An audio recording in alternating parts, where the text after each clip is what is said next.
welcome to World Jewish Relief's short event tonight to talk a bit more about the plight of the Uyghur community and World Jewish Relief's Uyghur refugee appeal to respond to the needs of Uyghur refugees and those needing assistance amongst the Uyghur community in Turkey.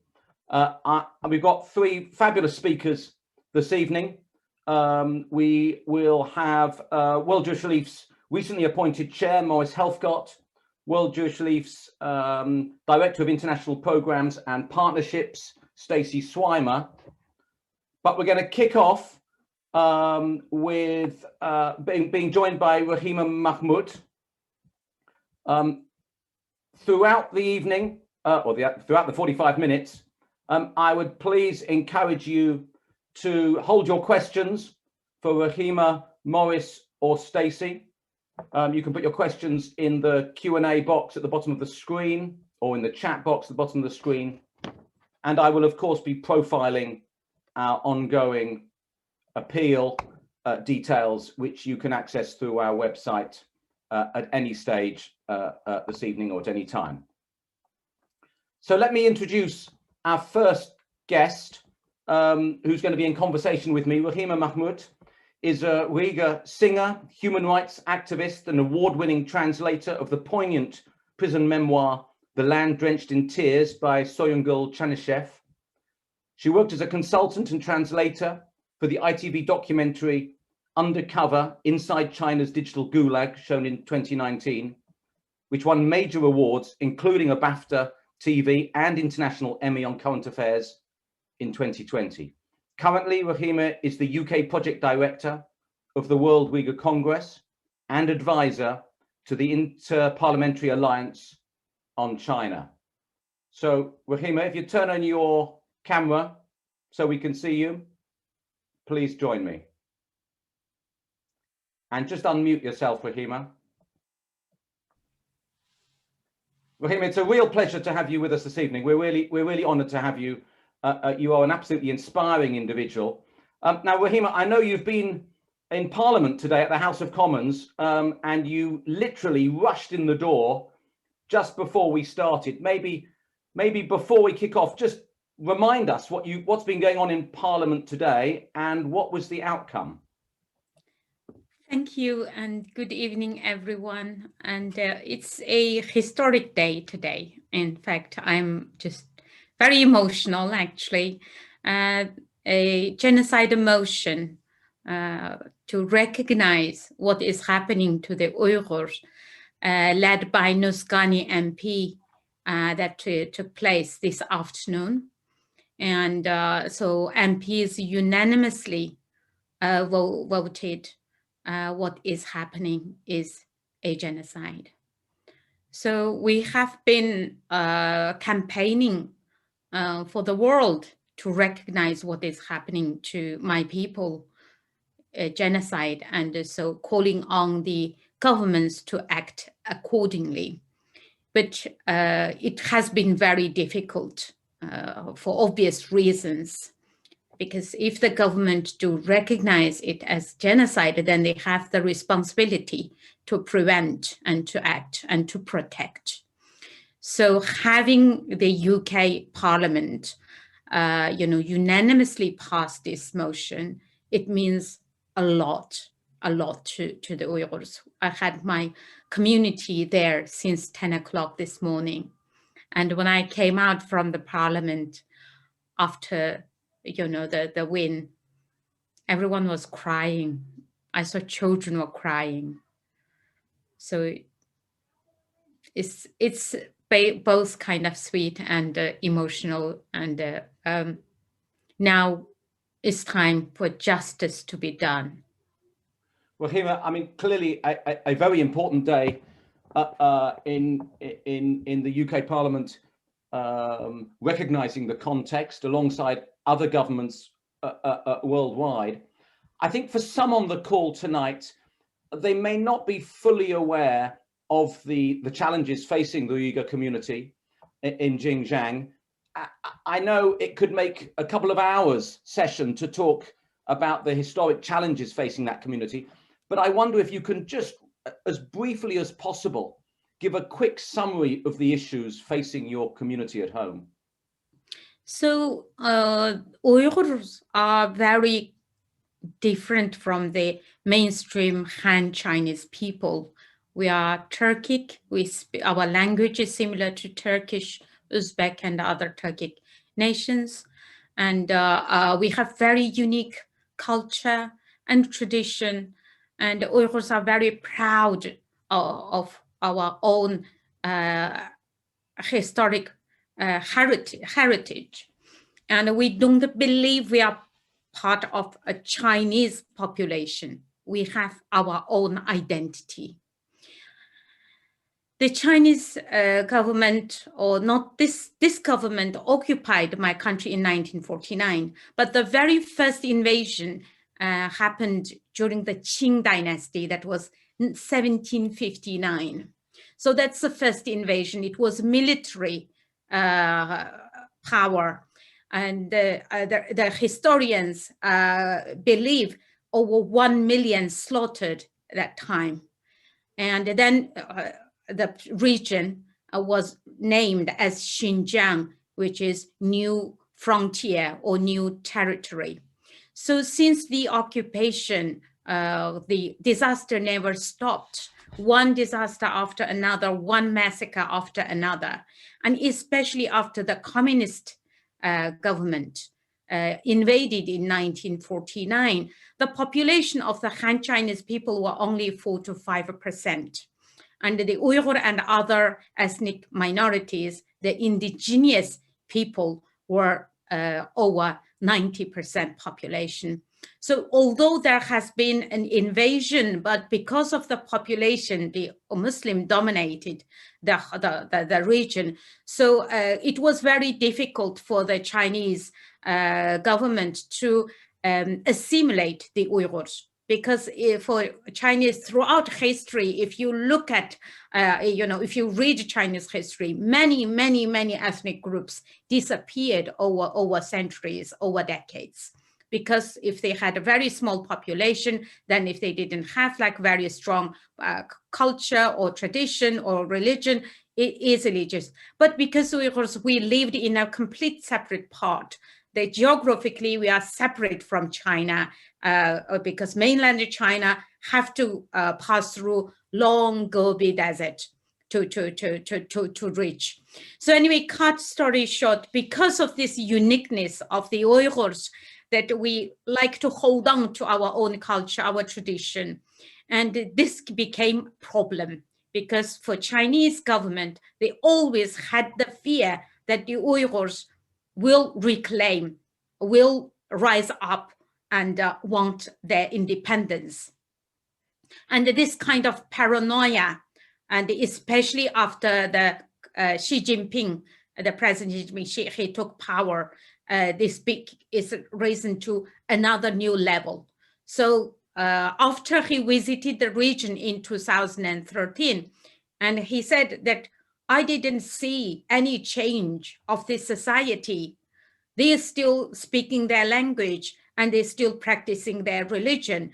And they don't look like Chinese. They are not acting like a Chinese. So therefore, you have a task to completely transform this group. And so they realized that over the years, all that persecution was not enough to transform the Uyghurs. So they built these vast camps, the so-called re-education camps, in order to politically and also in linguistic, in cultural, in religion, everything, to completely change the Uyghur to become Han. So during this process, the killings and the physical and mental torture and rounding up millions, taking away children, all this evil has been happening. Rahima, I mean, it's a horrific story and immensely worrying. The World Jewish Relief Appeal focuses on a Uyghur community in Turkey. Just help us understand, why have Uyghurs traveled to Turkey in recent years, And can you give us a few perspectives on the challenges that they specifically are facing?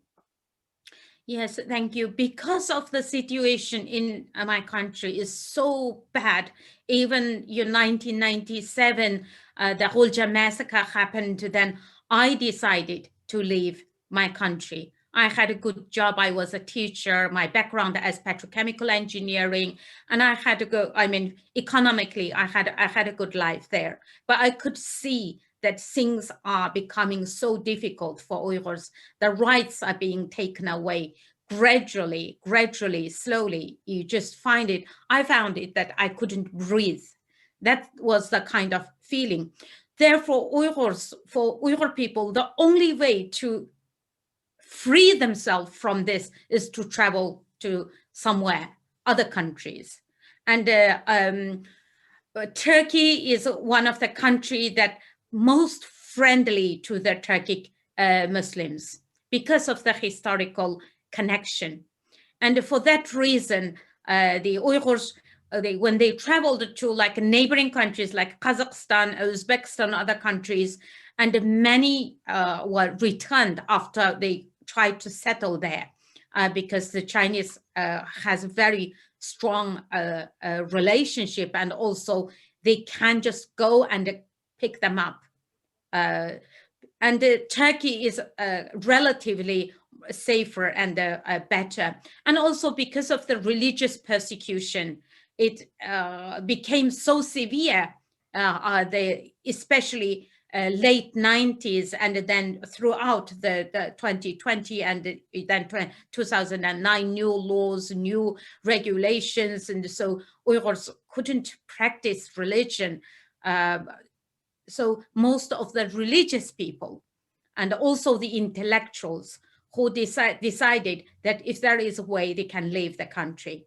And so in 2015, suddenly the Chinese government relaxed the passport application for the Uyghur people, because normally it takes 6 months to 1 year for one passport application. We'll compare the Chinese people can get their passport maximum within 2 weeks' time. So when that was relaxed, Uyghurs all applied that as long as they have some money, can travel to another country, they applied for the passports and then they traveled. So for most of them, the Turkey was a destination that they really wanted to go. And there they found this kind of freedom of religion and also felt very welcome. And for Uyghurs, maximum takes 3 months to master Turkish language because it's very similar. For that reason, a lot of Uyghurs, most of them are quite a wealthy background and a business background, ended up in Turkey, and a lot of students as well. Then from 2016, early 2016, and the Chinese government started demand all the Uyghurs living abroad, especially they listed 26 countries that was considered to be dangerous, or they say that they are the place where people get influenced by the Islamic terrorists.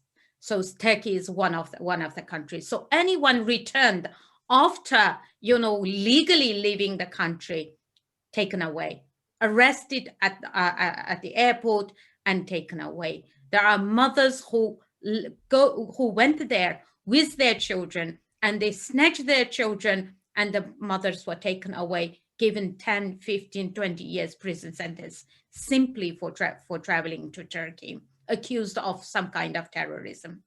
And because of that, the remaining Uyghurs who never planned to stay in Turkey didn't dare to go back. And many of the women whose husband went back to do their business and then didn't return. So they left with many children on their own, no income, no status, and couldn't go back, couldn't return. Also students, most of the students, study abroad. The family has money to pay for tuition and their living expenses. And these students, when they didn't go back, the parents were punished. So they all taken away. They blocked up in prisons. And many Uyghurs, now we learned from the leaked document, given lengthy prison sentence for transferring money from the region to their children in other countries. So these students left with suddenly cut off from their family, and they have no income, nothing to support. Rahima, you paint a desperate picture, and we'll talk a bit more about how World Jewish Relief is responding to that. I mean, just my final question at the moment, because we're going to be pushed for time, is, I mean, clearly Britain's Jewish community has been deeply troubled by the plight of the Uyghurs. We've seen fantastic leadership from the Board of Deputies, René Cassin, J-Corps, other communal bodies. What are your thoughts on what our Jewish community has been doing? I mean, have you found that strange, or is it seen alongside what other faith communities are doing? Well, you know, this question really brings tears to my eyes. Honestly, sincerely, I cannot thank the Jewish community enough, especially after meeting Mia from René Cassin. When I told her about my story, what happened to me, I cannot, you know, I cut off from my family since January 2017, and you know, hearing all the horrors of what is happening. And she took on the lead, and because I know Jewish people don't easily really compare the Holocaust, and I could see the parallel of what is happening to the Uyghurs. And so I'm not surprised, but it's very kind of moving feeling of this compassion. But the reason I say that, because only when people experienced the pain, experienced this kind of loss, that they can feel the others. Just a simple story. When I used to hear people talk about chemotherapy, I always felt sorry for them. I heard about how bad it is. And in 2013, I had cancer, and I've been through 4 or 5 months chemotherapy, and I almost died 3 times. And now when people say someone having chemotherapy, my tears just fall. I feel so terribly sad, and feel so strongly for them, because I've been there. I know what it is like. So I think that is how the Jewish people react when they hear this. And for other community, yes, Muslim communities, they're supposed to be the #1 partners for us.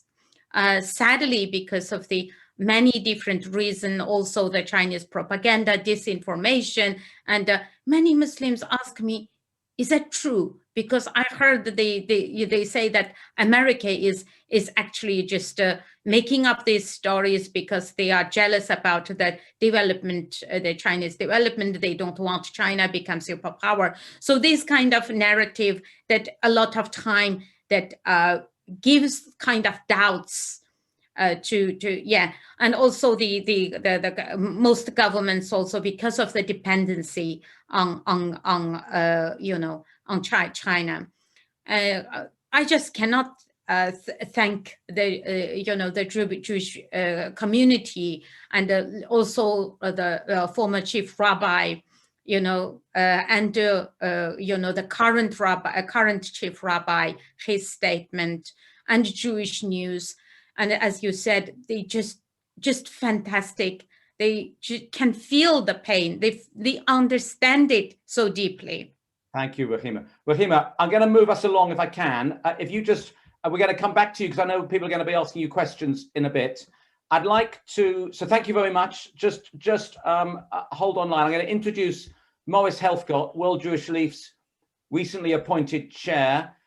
Maurice, if I may, it's great to be able to interview your boss on screen. If I may, I'm going to plunge straight in because, again, many of our participants online may not have met World Jewish Relief's recently appointed chair. So I wonder if you could give us a little bit of background to yourself and why have you taken on this incredible role?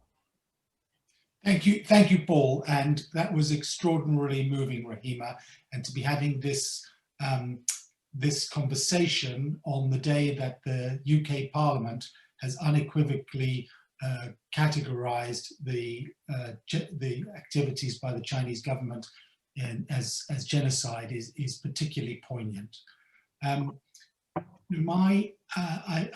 is poetic, but not an exaggeration to say that I am here because of World Jewish Relief. My father, Ben Helfgott, was one of 732 orphan refugees, survivors of the Holocaust, who were brought to England in 1945 by World Jewish Relief.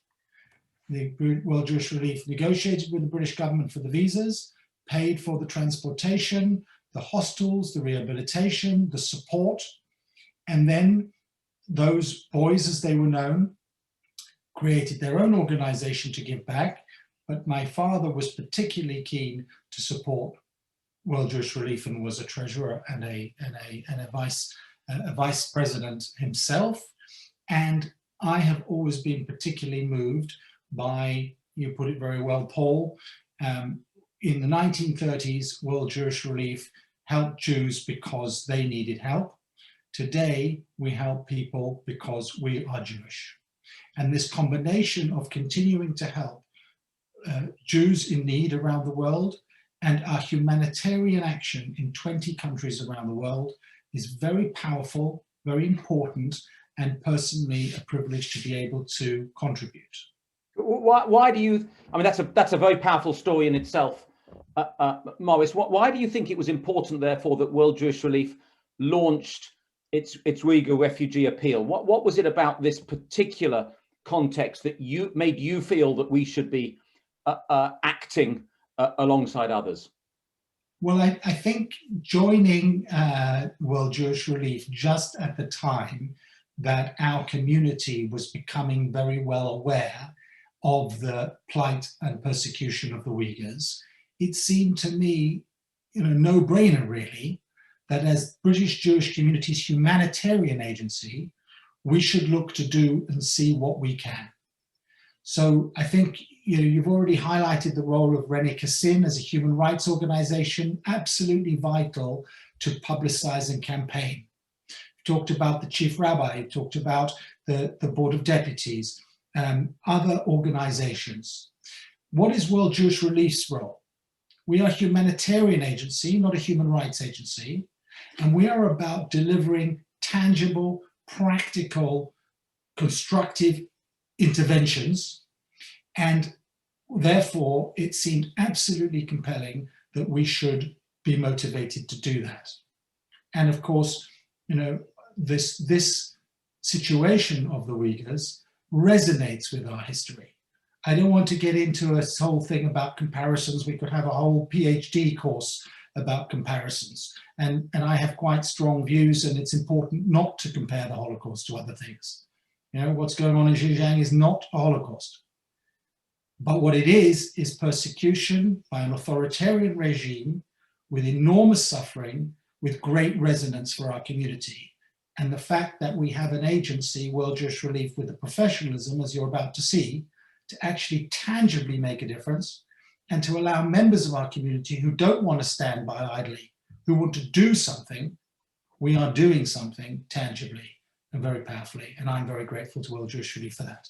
What does it mean for you personally, Maurice, to be leading this appeal? I mean, again, without a comparison to the past, but personally being able to champion a response. I mean, what is this? Is this something spiritual? Is it? I don't think it's spiritual. I think I articulated. I think my feeling. I mean, those of you who might have seen Majid Nawaz and Mick Davis talk at Limud, and Mick talked about the fact that we can't say never again if we're not going to take some action. And the question is, I personally feel, is what am I doing? I think many of us feel this. What can we actually do? I mean, we're not going to You're not going to march into China and ungate the locks of the re-education camps. Okay, what can we do? Well, what we can do is make a humanitarian intervention, and that intervention therefore makes me at least feel a little better about taking some real action. Fantastic. Maurice, we've had a great response to our appeal, and we know that many parts of our community have supported others championing the plight of the Uyghurs. Just what's your message to those that are taking the action that you say? Well, look, I want to thank enormously I want to thank enormously all the supporting organizations who've come together to advertise and encourage this. I'd like to thank every member of the team who's made it happen. I'd like to thank all of you who's here tonight and who have supported. Many, many hundreds of supporters and very substantial donations already. But as well as that thank you, I've got an ask. Because one of the critical measures, the KPIs that we are looking at, is not just how much we raise, but how many new donors we can engage through this process. And the reason for that is because we know there's a demand there in the British Jewish community to have that privilege of taking some action. So as much to make a difference to the Uyghurs, but to give people the privilege of participating, I would really encourage you to tell your friends and family, doesn't matter what the size of the donation is, participating in this as a community, I think is powerful. Brilliant. Maurice, thank you very much. Just to re-emphasize, those that want to contribute, the details of the appeal link are in the chat page on the right of your screen. Maurice, don't run far because you'll be answering some questions in a bit. If I can, I'm going to rapidly move us along and introduce Stacey Swimer. Stacey Swimer is, hi there, Stacey. Stacey Swimer is World Jewish Relief's Director of International Programs and Partnerships. Poor thing, she's had to work with me for the last 10 years, but I'm immensely lucky, and Stacey has transformed our entire international humanitarian activity. And Stacey is responsible for every bit of our international grant expenditure. So Stacey, let me jump straight in. What is World Jewish Relief doing to assist the Uyghur community that Rahima eloquently highlighted earlier in Turkey? So we're going to be working with our local partner to set up a community centre, and that community centre will offer a range of services to meet the most urgent needs of the Uyghur community in Istanbul. So we're going to be reaching around 5,000 people, and I'm just going to spend a couple of minutes, if that's all right, just to talk through all the different activities that we're going to be offering. Right. So the first one is that we're going to be looking at providing psychological support and counselling to around 500 people. And, you know, hearing Rahima speak and talking to our partners, you know, I just can't imagine what the Uyghur community have gone through and what they're facing in Turkey now. And so offering that psychological support is so critical at the moment. You know, many of whom, unsurprisingly, are showing signs of PTSD, of anxiety, not only about their current situation in Turkey, but, you know, worried about who they've left behind as well. So we're going to be offering both individual consultations, couples therapy and group sessions, so that the Uyghur community can share their experiences and support each other through their struggles. The second activity we're looking at providing is legal support to around 140 people. And that is really offering a consultancy support to whether it's about writing petitions to local authorities about their current situation, or trying to access work permits or residence permits, or also including things like ensuring that their children are attending school and have access to education. The third area of work is looking at providing medical support and services to about 200 people. And that's really because, you know, if you have currently, many of the Uyghurs have no resident status, and so they have no access to the national health insurance and have to pay for Turkish healthcare.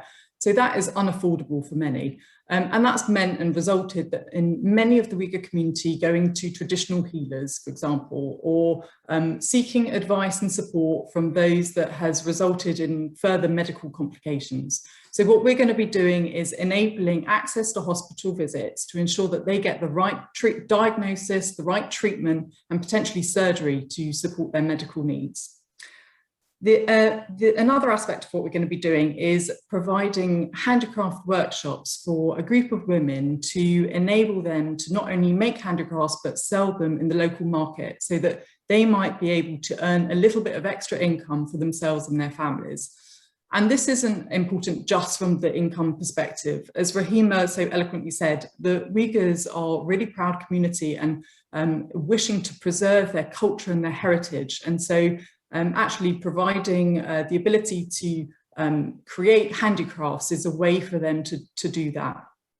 And that's connected to the next activity that we're going to be doing, which is looking at providing language classes for Uyghur children aged between 7 and 12. And that's both Uyghur language classes so that they can, again, maintain that connection with their heritage and their roots and preserve their culture, as well as Turkish language classes so that they can really quickly assimilate and integrate into Turkish community and into their schools. And then the final aspect of our work that we're going to be doing is providing 750 families with food packages of basic food supplies to last them about a month. And those food packages include things like food, flour, sugar, rice, pasta, cheese, tea, and just some basic supplies to help them through their basic needs of the month. Thanks, Stacey. That's a very comprehensive operation. Just a quick word on, we know that World Jewish Relief always delivers its programs through local partners. Have we got a local partner in Istanbul who can help us in this operation?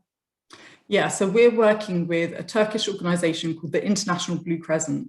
We've actually been working with them for a number of years through our refugee crisis response in a range of different programmes. So it's a well-established partnership and we're really pleased to be able to work with them again. But importantly, they're going to be working with a local Uyghur foundation who is well-established and well-respected amongst the community. And that really will enable the success of the programme because the Uyghurs are a tight-knit community. By working through this foundation, who will be able to advertise and let people know what services are available, our local partner will be able to offer their expertise in providing all of these services and work very closely with the Uyghur community. Brilliant. Stacey, my final question is, I mean, how do you, World Jewish Relief launched its appeal last week. The scale of your response is dependent on how much money is raised. How do you design a scale of a program, not quite knowing how much we're going to generate from our wonderful supporters? It's kind of based on some in-house expertise and experience of looking at previous appeals. So we've committed to what we would have expected as a minimum amount to have raised from an appeal, in the hope that we can then support our partner to do more than that, depending on how the appeal goes, because certainly the needs are there and we can definitely be doing more. Brilliant. Thank you, Stacey. Thank you, Maurice. Thank you, Rahima. Can I have maybe all three of you back on screen as I open it up for our final 10 minutes of questions? I've got loads of questions, but please keep them coming in. Rahima, if I can target the first couple of questions from you to you. The first from Irene Mansfield. Irene, lovely to have you online with us this evening. Rahima, how do we answer people who say this country's government should stay away from this issue for fear of offending China, one of the UK's main trading partners? Yeah, that's what this government have been doing. And look what happened to Hong Kong. You know, China is not going to just stop after persecuting and committing genocide against the Uyghurs. This is going to spread. And this country has the record of you know, being the most best record in human rights and the value. And that value shouldn't only apply to just people in this country, it should apply to the people in the world.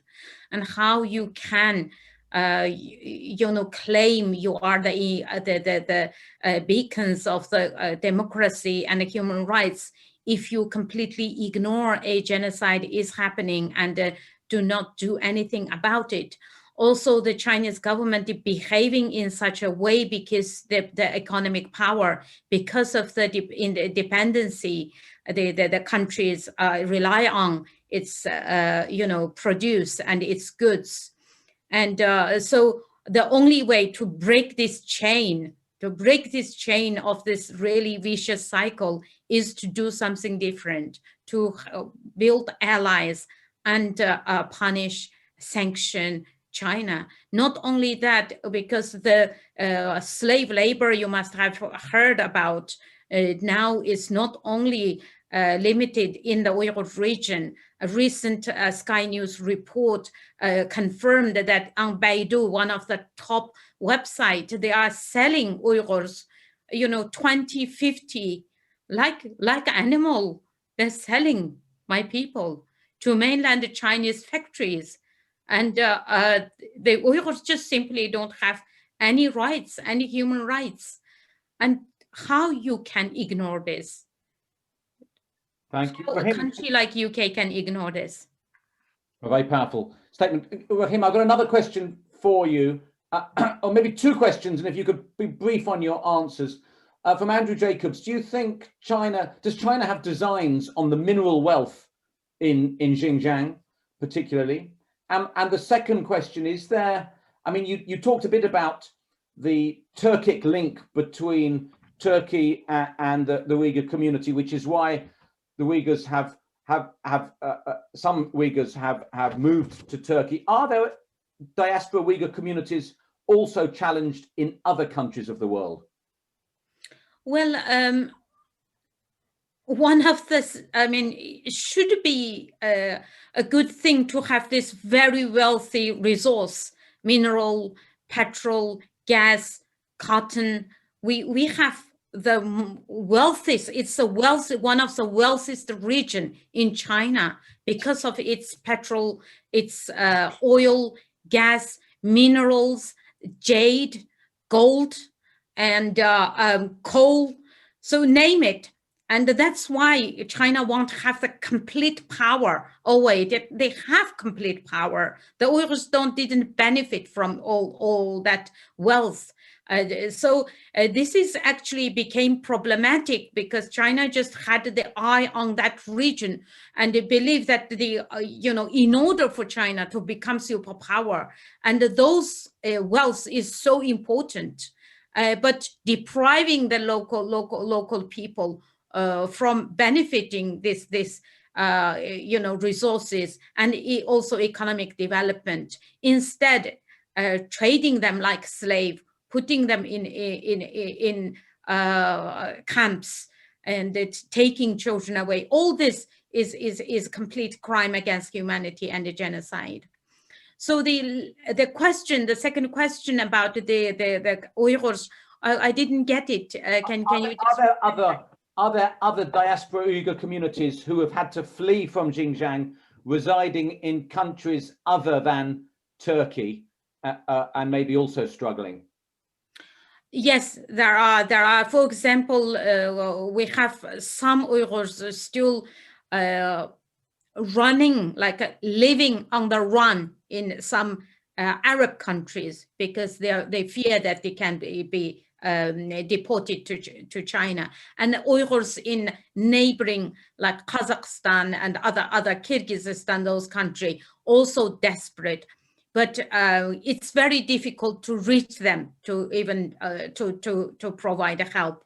But the Uyghur community in Turkey, they are more kind of established and also easier to reach and to provide help. Also, the numbers are far bigger compared to other countries. For example, in Thailand, we have over 60 Uyghurs still locked up in immigration camps for over 7-8 years now. We couldn't, Turkey rescued some, Thailand repatriated, deported some, and since they were deported, they completely disappeared. But yeah, I can say a lot more, but that's all I can tell you. I've got a question here for maybe for Maurice. Maurice, from Philippa Strauss, acknowledging that the appeal is important and attracting new donors is important, but surely given our history, there has to be more that we can do for the Uyghur community in mainland China. So thank you, Philippa. I mean, I think that the reality is that I guess I need to answer the question, but I would really defer to Stacey or to Paul, because from a strategic point of view, if you like, from the trustee board's point of view, we want to be ambitious. We want to make meaningful, real interventions that help people, but we have to also be realistic. What practical action can we take in China? We cannot access China. You know, we cannot get in there. So this is a way in which we can take action to help a community of Uyghurs that we can help. If and when there would be an opportunity to help other communities in other places, then that be considered. But the way this came about was in the context of a Jewish community that was empathetic with Rahima and the Uyghurs campaign, and political campaigns and awareness campaigns and human rights campaigns, we looked at what humanitarian action could be taken. And it's through the professionalism, the practicality, the relationships, the seriousness of expertise at World Jewish Relief, we can make a humanitarian intervention complementary to those other things that makes a difference. Today, we can do that in Turkey. That's why we've done it in Turkey. Brilliant, very clear. Stacey, any idea? Good question from Jean Marks here. What does the Turkish government think of this intervention from a Jewish organization helping a Turkish partner to deliver services? It's a good question. We haven't been in touch with the Turkish government to announce our support, and because we work directly with a local Turkish organisation, we would leave it for them to sort of advertise that more locally. Yeah, perfect. I mean, we know that the International Blue Crescent, who we've worked with in the past, knows and celebrates British Jewish communities' support to their operations. And I've got a final question here for Rahima from Dudley Lee. A really smart question. Rahima, is there any civil society groups remaining in Xinjiang? Are there local groups that can speak out on behalf of people in country, or are they all in effect silenced? Thank you very much. That is a good question, because they driven out all the NGOs out of the region just before these atrocities, as you know, the mass arrest started. I have a friend who's English, who had an orphanage, who has been supporting a local orphanage because she adopted a Chinese girl from an orphanage in Urumqi. And so when I came to this country, we became friends, Jackie Shore, and she had to live, I believe it was around 2013. So 2013-14, they drove out all the NGOs from the region. And even including the Han Chinese people, they couldn't speak up for the Uyghurs. And I also learned from one of the interview that when these officials went to arrest a family, all the adults, including the parents, there were little children there. And one of the Chinese official asked, what is going to happen to these young children? How we can just leave them like this? And for that questioning, and he was locked up as well and removed from the post. So basically, there is no room for anyone to say anything. So and also another camp guard who now living in another country and said, dare not even look at the camera. If we looked at several times, immediately we are summoned and asked why we are looking at the camera. So we cannot even question what is happening to these women who taken inside. And when we see they look so broken and want to know what happened to them, even we as camp guard, we cannot. So each person in the camp has a different role, and one cannot communicate with another. Everything is all done in a very secret, very secretly. And recently, yesterday, I saw a post by a German guy who had a business partner in Guangzhou for the last 10 years, who was Uyghur from my city, and he disappeared last year. So he went on Facebook and the social media and giving testimony. So the Uyghurs living in mainland China disappearing one by one. Rahima, I mean, certainly those stories make the hairs on the back of my neck rise and are deeply haunting. I'm afraid we've come to the end of a very powerful, thoughtful discussion. Can I just thank Rahima? I mean, I know you've had an incredibly busy day in the midst of Ramadan Mubarak from all of us. A big thank you for your powerful thoughts and inspiring leadership on this issue to many parts of the Jewish community. A big thank you for Maurice for championing this wonderful organization to act, and acting is something we do brilliantly well, and we do it so well because we've got some absolute stars like Stacey leading the delivery. So I'm very proud, makes me very proud of this organization. Of course, we can't do it without generous support from our community, and time again, our community digs deep and shows what it is really passionate and cares about. And I echo Maurice's thanks and praise to our community for supporting. Details of our appeal are again in the chat function. Please tell your friends and family about this important appeal. It's important to show our solidarity and support of this community. And this operation is just one very practical way of responding. Rahima, Maurice, Stacey, and all the guests this evening, thank you very much. Thank you as always to Sam and Vicky for putting the event together. And can I wish everybody a happy evening, and please keep watching our space and reading our updates on our website. Thank you. On behalf of all the Uyghurs, thank you. Thank Maurice, and thank you all. I cannot thank you enough. God bless you.